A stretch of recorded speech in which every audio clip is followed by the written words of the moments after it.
একজন ভিখারি, আমাকে কিছু খেতে দেবে মা? ও দাদু, তুমি দাঁড়াও, আমি মাকে বলছি তোমাকে খেতে দিতে। মা, মা, বাইরে এসো। দেখো, একটা দাদু খুব ক্ষুধার্ত, এনাকে কিছু খেতে দাও। বাবা, তুমি এতদিন কোথায় ছিলে? আমি তোমাকে কত খুঁজেছি, কোথাও আমি তোমাকে খুঁজে পাইনি। সালমা, মা আমার, আমিও তোকে অনেক খুঁজেছি। এসো, ঘরে এসো বাবা। এই দাদুটা কে মা? তিনি হলেন তোমার দাদু, মানে আমার বাবা। কিন্তু দাদু ভিক্ষা করতে এসেছিল কেন? সে অনেক ঘটনা মা, আমাকে সব ঘটনা খুলে বলো, আমি শুনতে চাই। বেশ, শোনো তবে।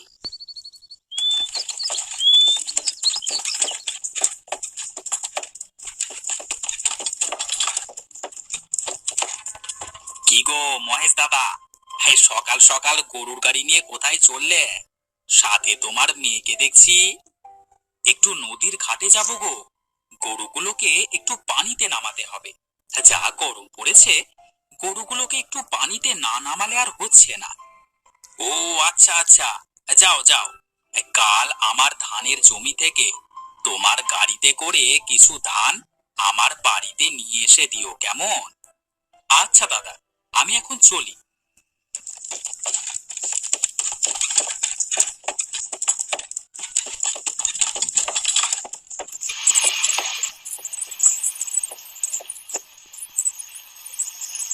না বাবা, আমরা চলে এসেছি, এইবার গরুগুলোকে পানিতে নামাও দেখি। আচ্ছা ঠিক আছে মা, নামাচ্ছি। দাদা, গরুগুলোকে ভালো করে গোসল করাতে হবে। হ্যাঁ মা, গরুগুলোকে ভালো করে গোসল করাও।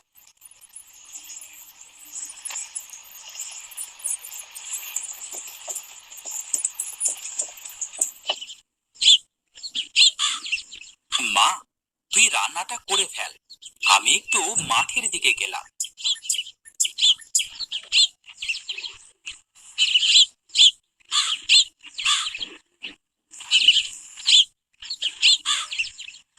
আরে, রান্নাঘরে তো তেমন কিছুই নেই, এখন কি রান্না করি? একটু পরে তো বাবাকে খেতে দিতে হবে, অনেক বেলা হয়ে গেল। যাই, ঘরের পিছনের কচু বাগান থেকে কিছু কচু শাক নিয়ে এসে ভাতে বসাই।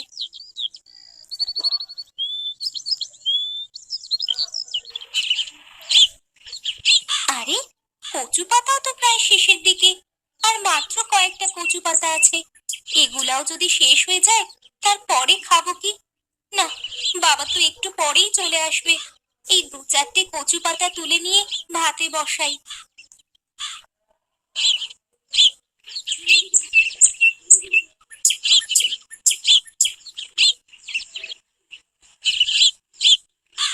বাড়িতে এত লোক, কিন্তু সুখ দুঃখের গল্প করব এমন কোনো লোক নেই। সে কি কথা, তুমি তো আমার সাথেই বসে গল্প করতে পারো। তুমি মানুষটা আজীবনের বোকা থেকে গেলে। আজ যদি আমার একটা মেয়ে থাকতো, তাহলে তার সাথে বসে আমি আমার সুখ দুঃখের গল্প করতাম। কিন্তু আমাদের তো কোনো মেয়ে নেই, কি করে করবে এ গল্প? আমাদের ছেলেটা তো অনেক বড় হয়ে গেছে, ছেলেটাকে বিয়ে দিয়ে দিলেই তো আমার একটা গল্প করার মানুষ জুটে যায়। তা তুমি ঠিকই বলেছ, ছেলেটাকে বিয়ে দিলে মন্দ হয় না, বুঝলে? শোনো, আমাদের গ্রামে তো অনেক গরিব মানুষ আছে, একটা গরিবের ঘরের লক্ষ্মী মেয়েকে আমার বাড়ির বউ করে নিয়ে আসবো। যদি লক্ষ্মী একটা মেয়েকে এ ঘরের বউ করে আনতে পারি, তাহলে দেখবে সব ঠিক হয়ে যাবে। ঠিক আছে, তাই হবে। আমি কালই ঘটকের সাথে কথা বলবো। হ্যাঁ, ঘটককে ভালোভাবে বুঝিয়ে বলবে, যাতে মেয়েটি অনেক ভালো হয়। আমরা তো আর বেশি দিন নেই, এরপরে এই পুরো বাড়ির দায়িত্ব তাকেই সামলাতে লাগবে।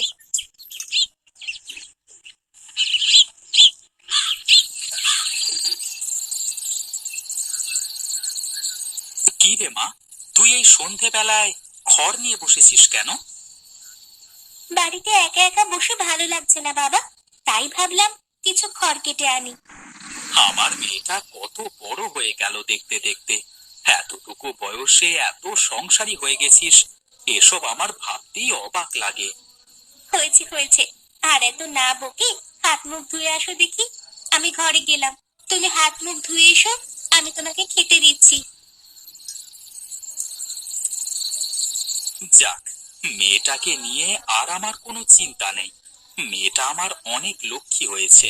এখন শুধু একটা ভালো ছেলে দেখে ওকে বিয়ে দিতে পারলেই আমার শান্তি। যাই যাই, তাড়াতাড়ি ঘরে যাই, মেয়েটা ভাত নিয়ে বসে আছে।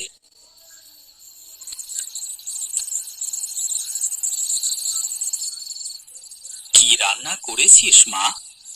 বাড়িতে বাজার শেষ, আমি রান্নাঘরে ঢুকে দেখি কোনো কাঁচা বাজার নেই, তাই ঘরের পেছন থেকে কিছু কচু শাক তুলে এনে ভাতে বসে আছি বাবা। কি পোড়া কপাল আমার, তোকে দুবেলায় দুমুঠো ভালো মন্দ খাওয়াবো, সেটাও পারি না। বাবা, তুমি এসব কথা বলো না তো, আমরা তো তবু খেতে পাই। কত লোক আছে বলো তো, যারা না খেয়ে দিনের পর দিন পার করে দেয়। যেটুকু পাচ্ছি আমি সেটুকু নিয়েই খুশি আছি বাবা। খুব কপাল করে তোর মতো একটা মেয়ে পেয়েছি রে মা। না বাবা, আমি এতটা লক্ষ্মী মেয়ে না। তুমি এখন জলদি খেয়ে দিয়ে ঘুমিয়ে পড়ো তো দেখি।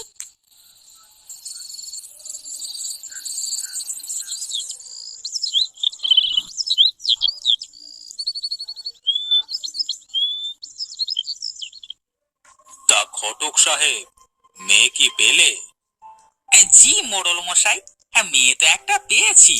রূপে গুণে সাক্ষাৎ লক্ষ্মী, কিন্তু অনেক গরিব ঘরের মেয়ে। তা নিয়ে আমার কোনো সমস্যা নেই, মেয়েটা ভালো হলেই চলবে। মেয়ে তো একদম সাক্ষাৎ লক্ষ্মী, এমন সংসারে মেয়ে আর দুটো হয় না মোড়ল মশাই। আচ্ছা আচ্ছা, ঠিক আছে, তাহলে তুমি বিয়ের ব্যবস্থা করো, কেমন?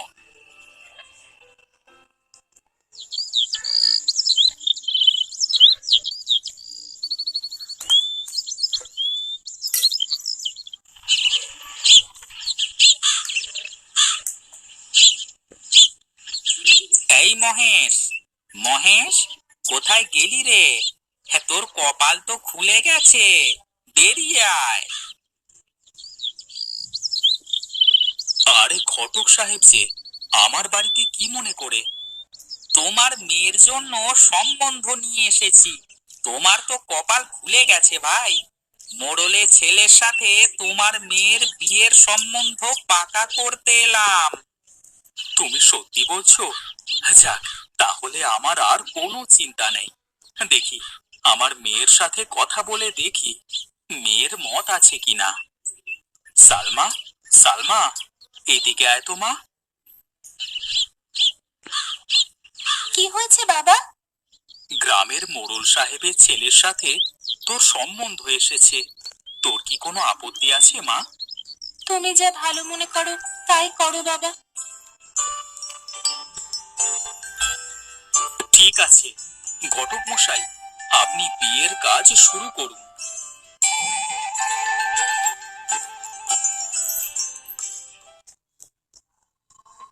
মা, অনেকদিন হয়ে গেল বাবাকে দেখিনি, খুব ইচ্ছে করছে বাবাকে দেখতে। বেশ, কাল গিয়ে তবে দেখে আসো তোমার বাবাকে। ঠিক আছে মা, তাই হবে।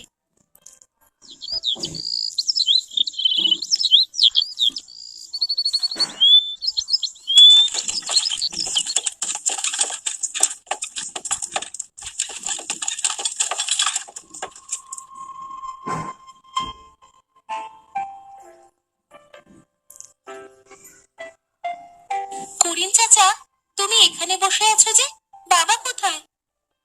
তুই এসেছিস মা? তোর বাবা আমাদের গ্রাম ছেড়ে চলে গেছে। চলে গেছেন মানে? কোথায় চলে গেছে? কি বলছো এসব তুমি? কেন মা, তুই এসব বিষয়ে কিছু জানিস না? অবশ্য তোর বাবা আমাকে এসব কথা তোকে বলতে নিষেধ করেছে। আমি তো কিছুই বুঝতে পারছি না। আমার বাবা কেন গ্রাম ছেড়ে চলে গেলেন? কি হয়েছে? তুমি আমাকে সবকিছু বুঝিয়ে বলো। মোড়লের ছেলে ইমুর সাথে তোর সম্বন্ধ এসেছিল, কিন্তু এখানে মোড়লের শর্ত ছিল বিয়ের পর তুই তোর বাবার সাথে কোনো সম্পর্ক রাখতে পারবি না, কারণ তোরা অনেক গরিব। তোর বাবা তোর সুখের জন্য তোকে না জানিয়ে তোকে বিয়ে দিয়ে গ্রাম ছেড়ে চলে গেছে।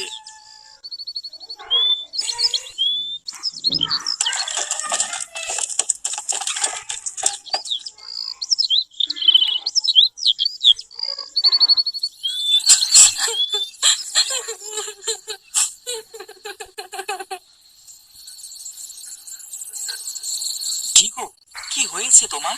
তুমি কাঁদছো কেন? কি, আমার বাবা এত বড় খারাপ কাজ কি করে করতে পারলেন? এই বাড়িতে আমি আর এক মুহূর্ত থাকবো না, চলো আমার সাথে।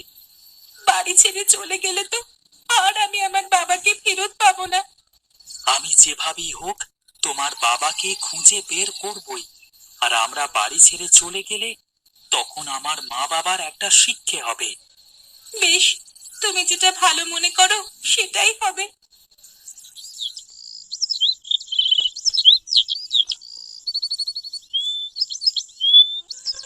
আমাদের আমাদের ছেড়ে তোরা যাস নে বাবা, তোরা ছাড়া যে আমার আর কেউ নেই। যে বাবা সালমাকে এতদিন ধরে বড় করে তুলেছে, তোমরা সেই বাবাকে সালমার থেকে দূর করে দিয়েছো। এখন এটাই তোমাদের শাস্তি।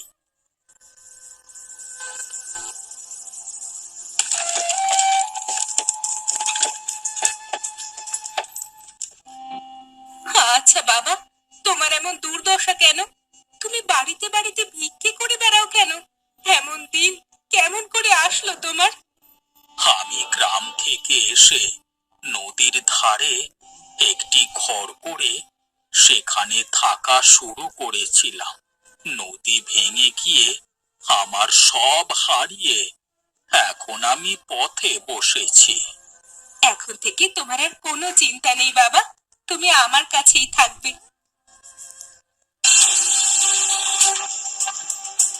ব্যাস, আমি কথা বলতে পারবো।